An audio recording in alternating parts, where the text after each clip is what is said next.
So, I'm so happy to have you joining today. Today is also joyful and a little sad opportunity because this is the last program in this season, as I announced. So we are going to, just let me admit everybody and turn off the waiting room.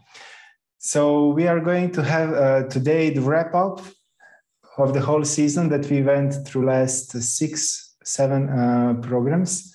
So we are going to wrap up this season today.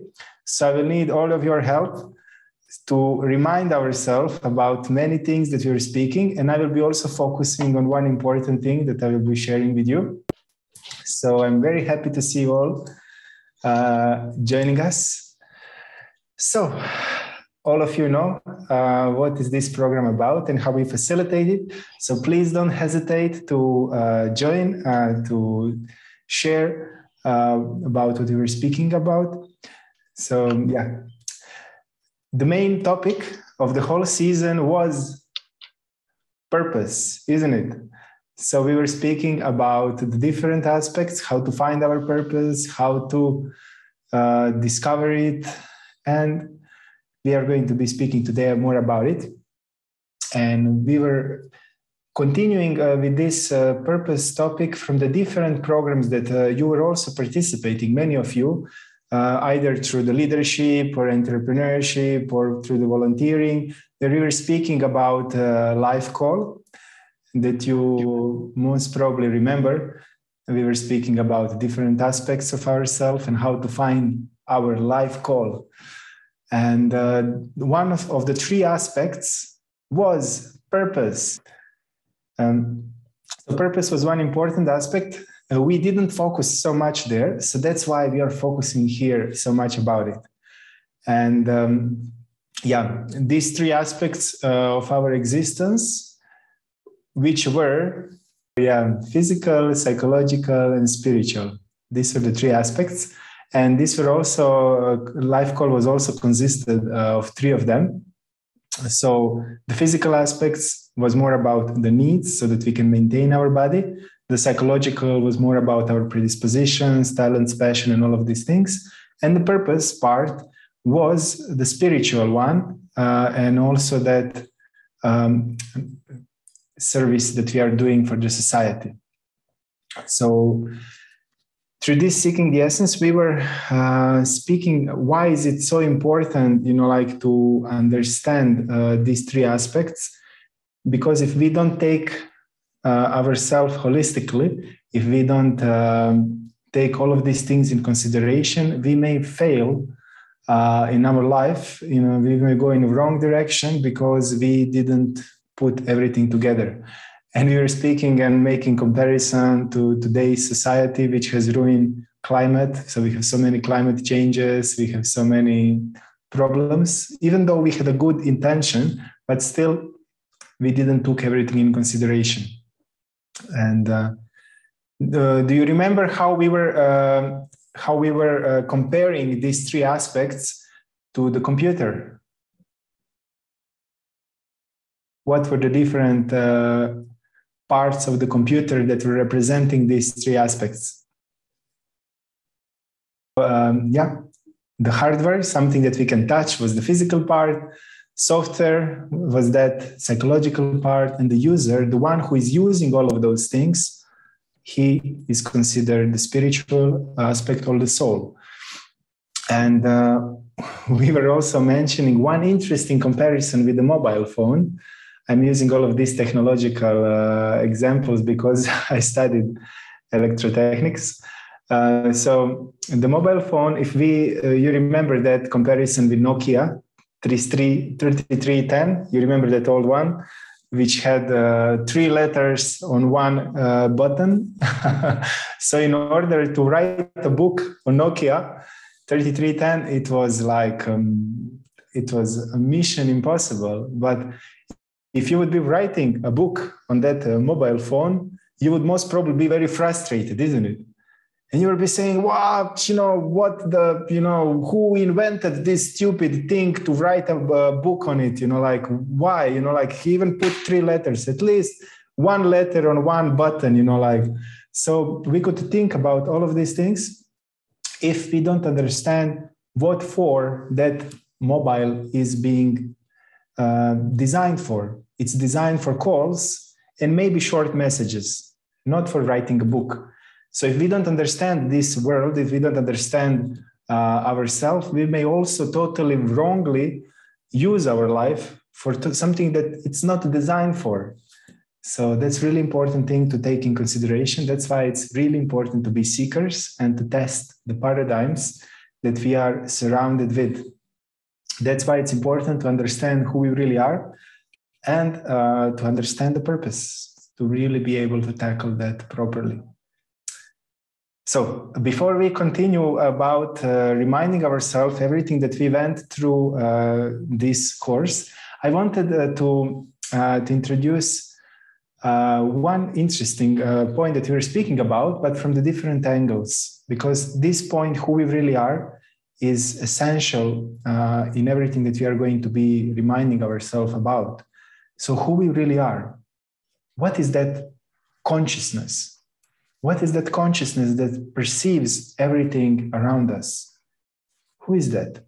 Who is perceiving things around us? I'm asking you. Is it the eye? Is it the brain? Is it the neurons? Who is perceiving?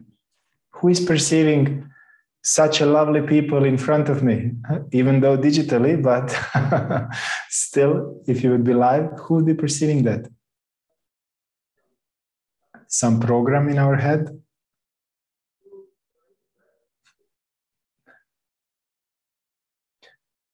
So it's a really important question, which is being thought about by many scientists in the world today, and they could not find an answer to that.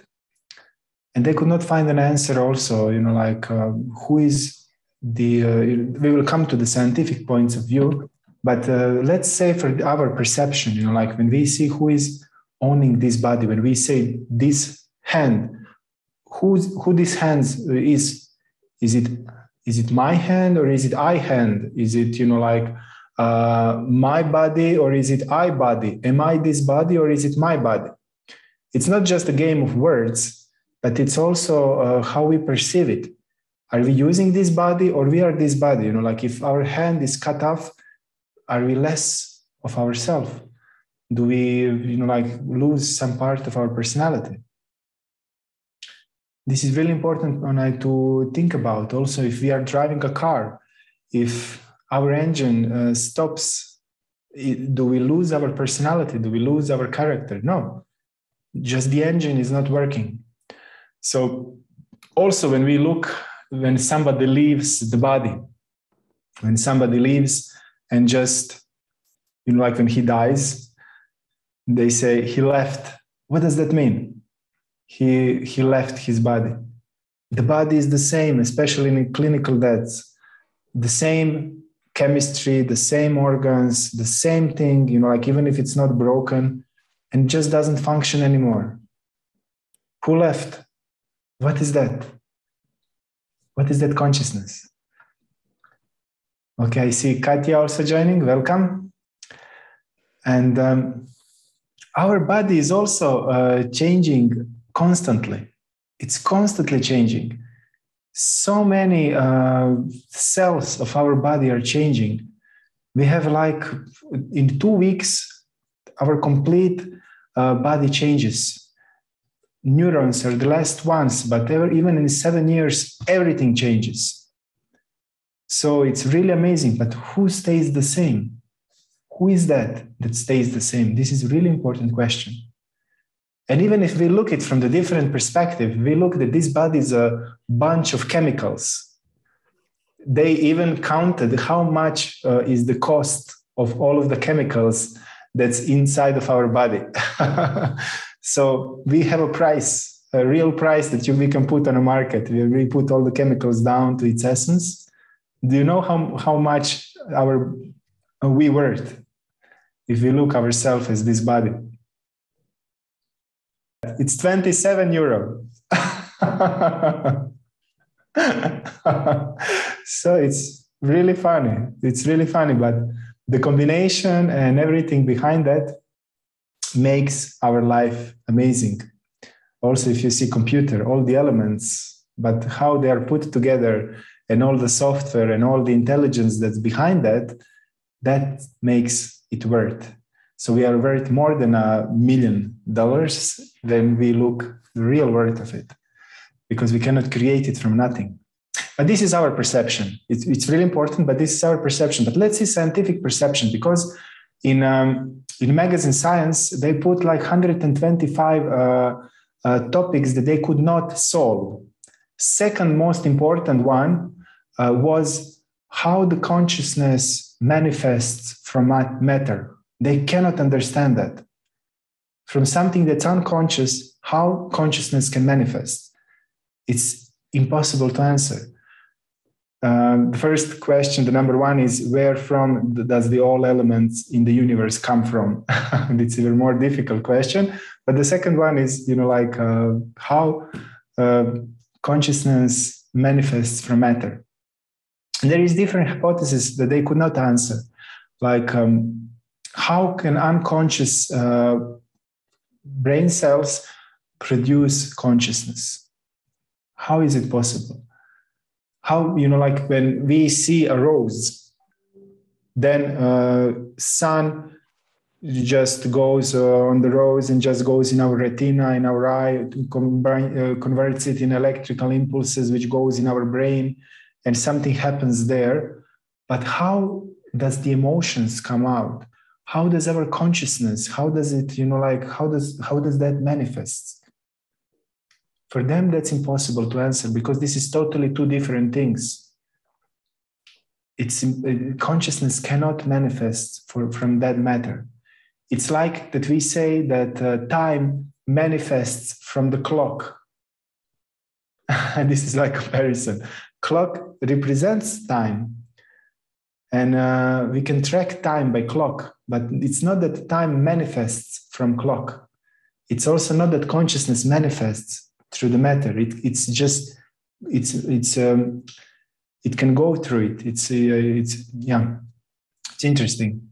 And that question also, if our brain is constantly changing, if all of our brain cells are constantly changing, how does our memory stay the same? How is it possible? They are constantly changing, and and still we are still considering ourselves as the same person, and our memory is still there. Because if we look at it, from scientific point of view, even if it was perfectly done, this is very rare. It's very rare that it can happen so perfectly, But I will not go now so deeply in the scientific points of view, because we will need to go very, very deep inside. But this is some amazing things that modern science could also discover, that, sometimes there is one disease, I forgot what is the name, but children sometimes are born without brain. So they only have that brain liquid instead of brain, and usually they have some malfunctions of how they can function. Usually they die after a few years. But some of the doctors have found out that some children could live normally with only 5% of brain matter. They could even have IQ up to 126. And they could socially be totally acceptable. How is it possible if the brain is the source of consciousness? They could not answer that. The brain is medium. Sometimes, a brain gets hurt, some part of the brain which is responsible for some function in the body. So, like you have a crystal through which light goes and then manifests the spectrum of the light on the other side. If that crystal is broken, the light will not be able to go through it. Or if we, again, take the computer, if we break certain part of the hardware, we will not be able to have that function, either the graphic card, either the keyboard, because through that, software is manifesting. So our brain has the function that consciousness is manifesting through it. So sometimes when certain part of the brain is broken, it may affect how do we, our functions in the body. But science cannot explain how the consciousness manifests from the matter. It's impossible. Today, we have also operations in last decades with some critical health issues where they were taking half of the brain from the person, taking it out. And the person would still consider himself the same person. Sometimes, if it was not done properly, they would lose some of the functions, but still they would be the same person. Can you imagine that? Half of the brain taken out. And even a friend of mine, last time that we had discussion, he knows a colleague who went through that operation. And he said, yeah, he's the same person.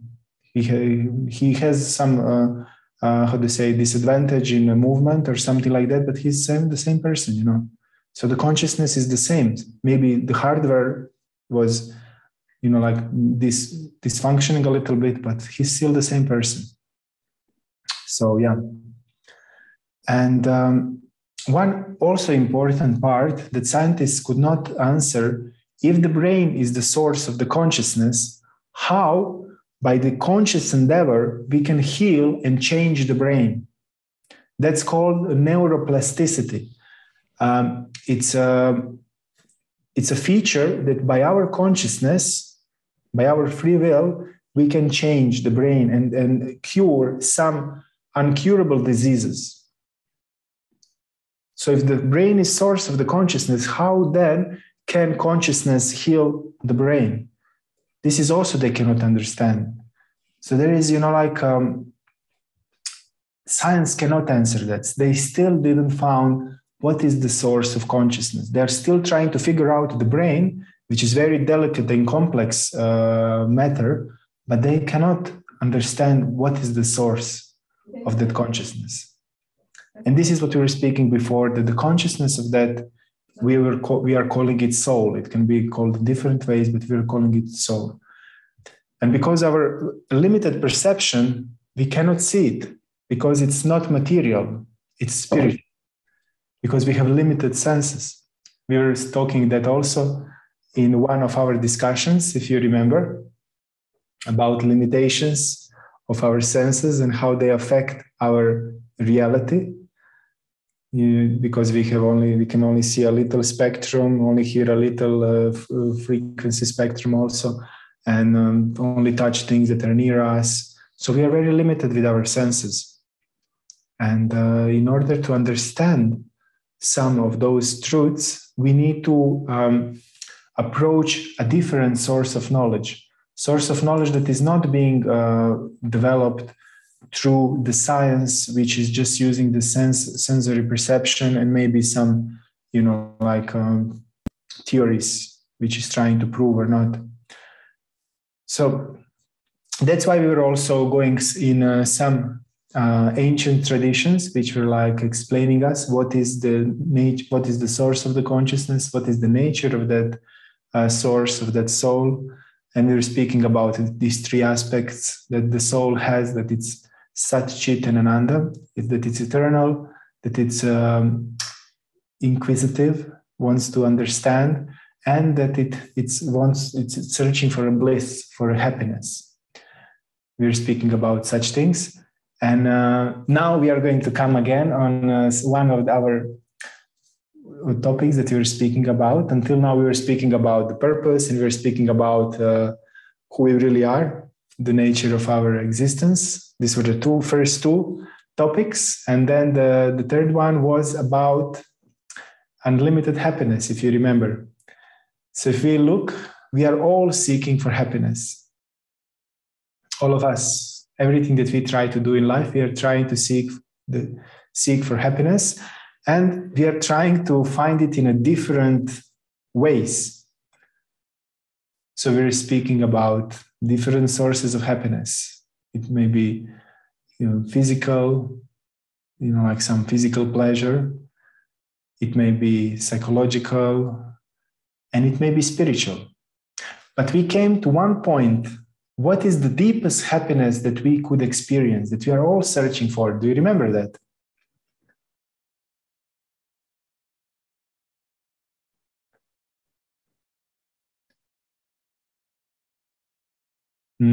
Marta? I cannot remember. Julian? You can try to guess it also. It's Nico?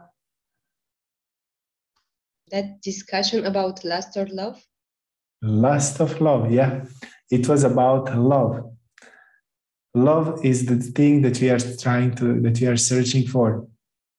And lust is the perverted expression of that love. How we think that we could experience the love, but we are trying to get it by selfishly trying to enjoy other person, then it's called lust. Or if we are selfishly trying to enjoy some objects, then it's called greed. So that's when we are selfishly trying to enjoy some such things. But love is unselfish. Love is something that we are trying to please other person because we love her, not because we want to gain out something from that. So it's pure. And do you remember in this world, what is the purest example of love that we have? The best example?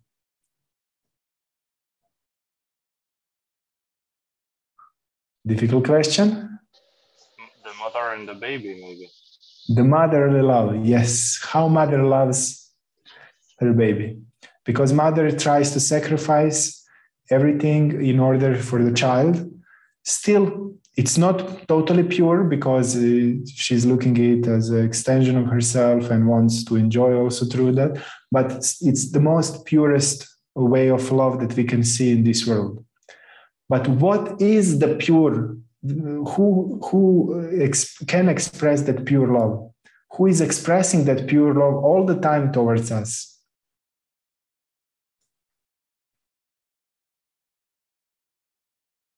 We have somebody who loves us all the time, purely.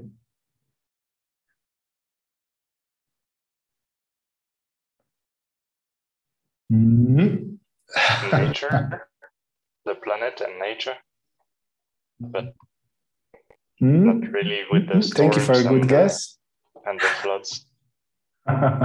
Sometimes it's not so loving, huh? But we were speaking about somebody who loves us more than we can imagine.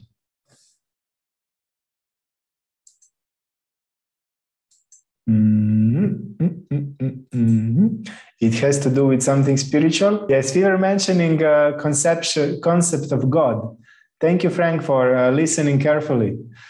The concept of God, because God is somebody, our creator, who is not in this world, who is above this world. We were mentioning that by explaining through the Vedic concept of nature of the soul and how it explains God, that He is the source, that He is actually our source, but He really loves us totally purely. And can you imagine that? He wants to give Himself to us fully. He wants to do everything for us. He has all the power to do it, and He wishes all the best. And so He's our best friend, best well-wisher, and He is all-powerful. Isn't that amazing? So why problems are happening in our life? Why things are not perfectly happening?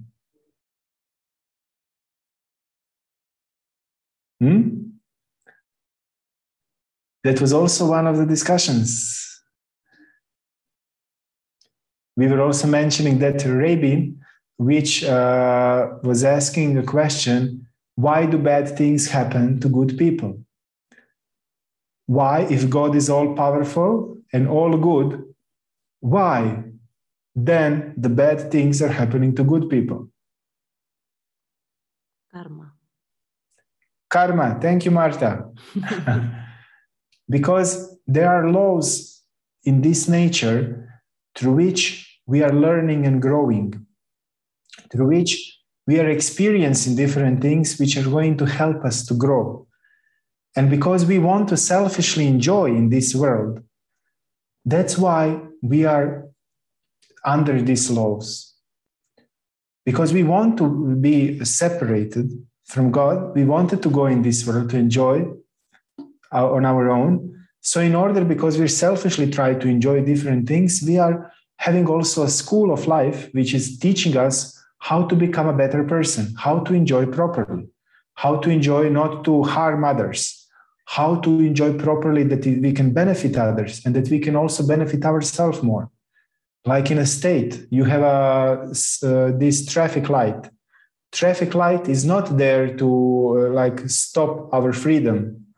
It's there to help us not to get hurt, so that everybody could function and everybody could be happy and continue existing, that there is not car accidents on every, traffic light, So the karma is not bad. Karma is there to help us to be able to learn, to grow, to become a better person, and to enjoy in this world selfishly, because we are here, because we want selfishly to enjoy in proper way. And why we cannot experience that, the God's arrangements, God's love, and the God's power, is because we are holding tightly to this world. We are holding tightly and we are saying, let go, but we are still holding. Because we still haven't freed ourselves from these material attachments and all of these things. And I can honestly tell you, through my own experience, I was mentioning that I think in one of the lectures I mentioned that I took 5 years of my life to go in an ashram to become a monk. That was like 15 years ago. I wanted to change the world. I wanted to change, to make a positive change. But then I saw that it was impossible, because people are so much engrossed in their own ways, in their own thoughts, especially those ones who were working in 20, 30 years in the same position, to be able to change something, it was very hard.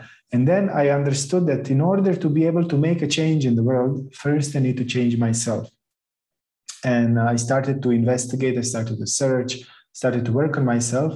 And then I decided, okay, I want to dedicate some of my time in life to go really deeply inside of myself, to really understand who I am, to really understand the nature of this world. So I became a monk. And it was an amazing experience. And I can tell you, why I'm saying that, because I had so many realizations. It was the biggest adventure in my life, that God is just carrying me in his palm like a drop of water, making amazing arrangements, impossible arrangements, really impossible. Now, after all of these realizations, I don't even doubt about some concepts like karma, reincarnation, is God really existing? Am I the soul or not? Because these arrangements are not subjective, that it's my perception. Objectively, in order that they would happen, it's impossible, merely impossible, and so many of them. And even after that, when I went out of the ashram, because I continue with that mission to serve others and to be instrument in God's hands, that's why I developed all of these programs of leadership, entrepreneurship, and all of the other programs, but value-based, which helps people to tackle the good purpose for the benefit of all. All of this is still, the magic is still continuing. So it's really amazing. And that's why I'm so grateful also to be able to get to know all of you, because this is also very beautiful. You are all amazing souls. And why I'm mentioning all of this? Because life is magic. It's so much magic inside of it. We just need to try to look for it. We need to become seekers. And then adventure begins. We are looking so many movies on the screens, trying to live life of other people, imagining some things. We just need to go on that road and try to find the truth, because it's amazing. So that part of the purpose, one of that is the purpose, to understand what is the goal of our life, what is the purpose of it. And the second part is also our unselfish contribution. Love in action. So love in action, our unselfish contribution is also very important. And that's why we were working on joyful leadership, how to serve others for the benefit of all, how to lead others for the benefit of all, for the entrepreneurship, which is like social impact entrepreneurship, like how to run an enterprise which will consider the benefit of others, not only of myself, to serve. That's the expression of love, unselfish expression of love. So I was a little over enthusiastic about these things because I'm trying to speak something from my heart, so I hope I didn't overwhelm you with that enthusiasm. Okay, so one of the topics was also first one was about our consciousness. So we were speaking about the model of the consciousness, which is the Vedic model of the consciousness, which is the subtle elements, how our consciousness is functioning, which was presenting of three parts. Does some of you remember what were those three parts? Mm-hmm. Is it the three modes? That was the three things that are controlling us. Okay. That was the three things that are controlling us, our free will, actually how we are behaving. The topic of that was what is controlling us. But before that, we spoke on the other topic that was like how to gain control of ourselves. And we were speaking about our consciousness. So we had mind, intelligence, and false identification. How was it called? The ego. False ego. Thank you very much. So this was the three elements of our consciousness: mind, intelligence, and false ego. And the senses, if mind is not controlled by the intelligence, the senses just drag us wherever. So we can just end up, in some wrong place if we don't take care of the mind. The charioteer doesn't take care of the reins strongly and direct senses in the right direction. That's why people usually do stupid things, because they're just being dragged by their senses and their intelligence is not so strong. And we mentioned that to strengthen the intelligence, Julian said in the beginning, we need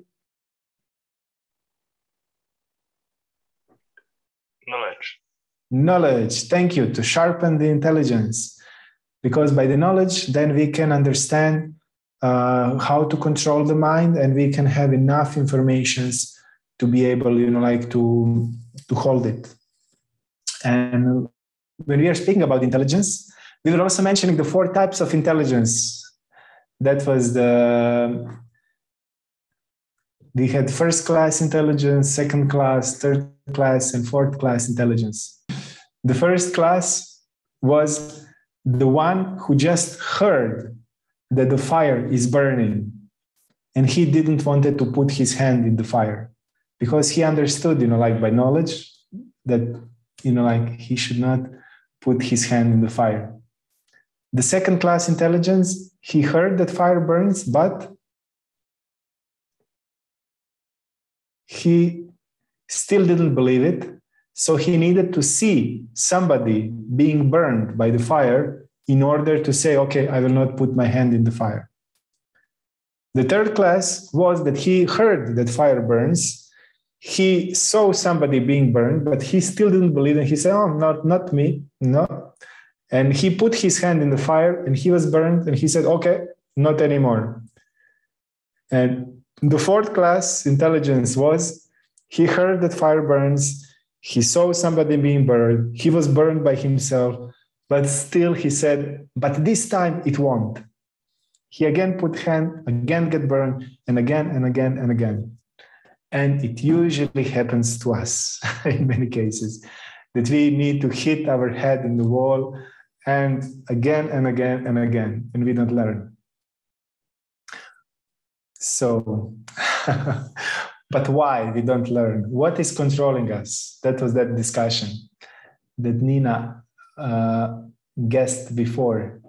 We were speaking about some laws of nature that are controlling us, influencing us. How are they called? I know the names in English. Okay, but they were, what was the joint name? Subtle modes, subtle forces. Modes of nature. Okay. So, or called gunas in Sanskrit. Yeah. So there, what were the English names? Mode of passion. Okay, maybe I will start with a mode of passion, mode of ignorance, and mode of goodness. And Thank you so much. Towards the mode of goodness. Yes. There was a goodness, which is also sattva called, passion, which is called rajas, and ignorance, which is called tamas. So these modes are controlling us depending under which we take shelter. And we were saying that it's similar like three streams. In which stream we jump, it will take us. One stream is very fast, furious, and it has like slopes and everything. The other one is very calm, very safe, and like very secure. And the third one is like full of this, crazy things that we could die from and just drain ourselves. So that one, it was ignorance. The very fast and furious was the passion. And the slow, the calm one was the mode of goodness. And we were speaking about the nature of these modes, why the mode of goodness is beneficial for us, because it brings us happiness. Mode of passion brings us happiness instantly, but long-termly it's a poison. It's like when we just jump and just follow our senses to indulge in something, and long term, if we do that, it will just bring us disease. It will bring us, it will break a relationship because we cheated our spouse or whatever. So it brings misery on the end. Also, like burnout, if we are too much in our work, passionate about it, there is no goodness. And goodness, interestingly, on the beginning is like, in the beginning it's like poison, but then in long term it's like nectar. Like it's a good thing. Yeah. In the beginning it's not so pleasant because we need to do some austerities. We need to invest some of our energy, in order to rise in the mode of goodness. But long termly it brings us happiness. And so the point, if we want to take control of our life, if we want to achieve something, we need to rise in the mode of goodness, because otherwise we will not be able to plan things ahead. We will not be able to have time for introspection. When we say that we don't have time, it means that we are in the mode of passion or in the mode of ignorance. Some people don't have time because just they are all the time behind the television or behind the social media. That's mode of ignorance. And some people don't have time because they're just running around different material achievements, different career positions, and that's mode of passion. The mode of goodness is that we can have career, we can have rest, but it has its time, place, and we are organized. We have time also for introspection. That's mode of goodness. We are controlling our life. Our life and our habits are not controlling us. And in order to be able to achieve that, we need to have knowledge, and we need to put that endeavor that sometimes it's not pleasant in the beginning, but long-termly it brings happiness. And by understanding these principles, you can immediately understand what is the result of certain activity, and you can immediately understand how the life of certain persons will look like. Because just by interaction of those modes, you can see the result. When person acts in the mode of passion, the result will be like that. If he acts in the mode of ignorance, the result will be like that. So you can see those things. Yeah. So we were speaking all of these things because it was important in order to, find the purpose in our life, in order to go in that direction and to achieve that goal of happiness. We first need to understand who we really are, how do we function, what are all the levels that are necessary that we take in consideration ourselves holistically. We need to understand what will really make us happy, and we really need to understand how our consciousness functions in order to be able to control ourselves and to achieve that self-discipline and to achieve those goals. And also we need to understand what are the laws of this nature, how does karma function, why is it important, why do certain things happen in our life, what do we need to learn out of that, and also what are the laws of nature that controls us, our decisions and behavior, so that we could achieve really that purpose and that happiness in life. So all of these things were connected, and all of those things were ingredients in order to be able to achieve that purpose and to be able to understand. So that's why we went through all of these things. And